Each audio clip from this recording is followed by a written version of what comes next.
I knew something was off when my fiancé handed me a folded note before we exchanged vows, telling me to keep it in my bouquet until after the ceremony. His smile was too wide, too practiced, but I chalked it up to nerves. During the reception, after the champagne and applause, I finally opened the note, expecting a sweet message. Instead, it was a string of letters and numbers that looked like gibberish, except I recognized the pattern. He used to leave me coded messages when we first started dating, a secret game only we shared.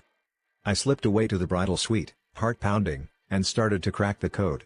Each group translated into a word, and by the time I pieced it together, I was shaking. I slept with her before the rehearsal dinner. Her. There was only one her who mattered that weekend, my maid of honor, my best friend since childhood. The room spun. I replayed every laugh, every shared look, every secret between the two of them that I'd chalked up to friendship.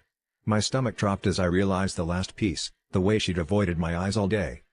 I stormed back into the reception, barely holding it together, and pulled them both aside. The confrontation was a blur, her tears, his stammering apologies, the way they both insisted it was a mistake, that it meant nothing, that they only wanted me to be happy. I felt like the whole room was watching, but nobody saw. I told them to leave, and they did, together, leaving me alone in the middle of my wedding. The guests kept dancing, oblivious, while I stood frozen with the note clutched in my hand. In the weeks that followed, the secret code haunted me. I realized he'd given me a choice, find out the truth, or stay in the dark. All those games, those riddles, were never about romance, they were about control, about seeing if I would ever catch on.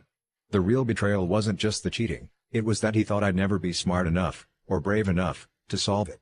I kept the note, not as a memento of heartbreak, but as proof that, in the end, I chose to see the truth, even if it meant losing everything I thought I wanted.